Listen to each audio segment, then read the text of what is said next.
ಆಸ್ಪತ್ರೆಯಿಂದ ಹೊರಬರುತ್ತಿದ್ದಂತೆ ದಾಸನಿಗೆ ಗುಡ್ ನ್ಯೂಸ್. ರಿಲ್ಯಾಕ್ಸ್ ಮೂಡ್ಗೆ ಜಾರಿ ಇರತಕ್ಕಂಥದ್ದು ಸದ್ಯಕ್ಕೆ ಚಾಲೆಂಜಿಂಗ್ ಸ್ಟಾರ್ ದರ್ಶನ್ ಅವರು. ಕೋರ್ಟ್ ಪರ್ಮಿಷನ್ಗೆ ದರ್ಶನ್ ಫುಲ್ ಖುಷಿಯಾಗಿದ್ದಾರೆ. ಮೈಸೂರಿಗೆ ಹೋಗಲು ಅಪ್ಪಣೆ ನೀಡಿದ ನ್ಯಾಯಾಲಯ. ಆಸ್ಪತ್ರೆಯಿಂದ ಹೊರಬರುತ್ತಿದ್ದಂತೆ ದಾಸನಿಗೆ ಗುಡ್ ನ್ಯೂಸ್. ರಿಲ್ಯಾಕ್ಸ್ ಮೂಡ್ಗೆ ಜಾರಿ ಇರತಕ್ಕಂಥದ್ದು ಚಾಲೆಂಜಿಂಗ್ ಸ್ಟಾರ್ ದರ್ಶನ್ ಅವರು. ಕೋರ್ಟ್ ಪರ್ಮಿಷನ್ಗೆ ದರ್ಶನ್ ಫುಲ್ ಖುಷಿಯಾಗಿದ್ದಾರೆ. ಮೈಸೂರಿಗೆ ಹೋಗಲು ನ್ಯಾಯಾಲಯ ಅಪ್ಪಣೆಯನ್ನ ನೀಡಿರ್ತಕ್ಕಂಥದ್ದು ಸದ್ಯಕ್ಕೆ.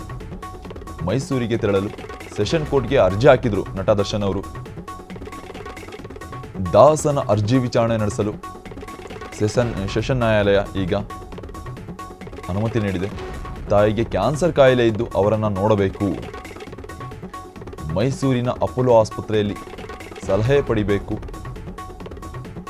ಫಾರ್ಮ್ ಹೌಸ್ನ ಪ್ರಾಣಿಗಳನ್ನು ನೋಡಲು ಹೋಗಬೇಕು. ಹೀಗಾಗಿ ಅನುಮತಿ ನೀಡುವಂತೆ ನಟ ದರ್ಶನ್ ಅವರು ಅರ್ಜಿಯನ್ನ ಕೋರಿದ್ರು ಕೋರ್ಟ್ಗೆ. 4 ವಾರ ಅನುಮತಿ ಕೋರಿದ್ರು ದರ್ಶನ್ ಅವರು. ಆದರೆ 2 ವಾರ ಪರ್ಮಿಷನ್ ಸಿಕ್ಕಿರ್ತಕ್ಕಂಥದ್ದು ಅವರಿಗೆ. ಆಸ್ಪತ್ರೆಯಿಂದ ಹೊರಬರುತ್ತಿದ್ದಂತೆ ದಾಸನಿಗೆ ಗುಡ್ ನ್ಯೂಸ್ ಅಂತಾನೆ ಹೇಳ್ಬೋದು.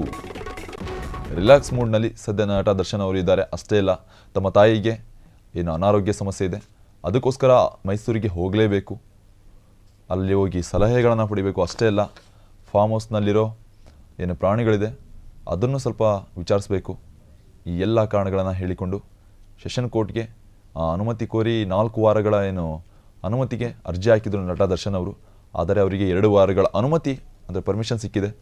ಅದಕ್ಕೆ ಫುಲ್ ಖುಷಿಯಾಗಿರ್ತಕ್ಕಂಥದ್ದು ದರ್ಶನ್ ಅವರು ಸದ್ಯಕ್ಕೆ. ಹೀಗಾಗಿ ಅನುಮತಿ ನೀಡುವಂತೆ ಅರ್ಜಿ ಹಾಕಿದರು. ಅದಕ್ಕೆ ಕೋರ್ಟ್ 2 ವಾರಗಳ ಅನುಮತಿಯನ್ನು ನೀಡಿದೆ ದರ್ಶನ್ ಅವರಿಗೆ, ಅದು ಕೂಡ ಮೈಸೂರಿಗೆ ಹೋಗಲು.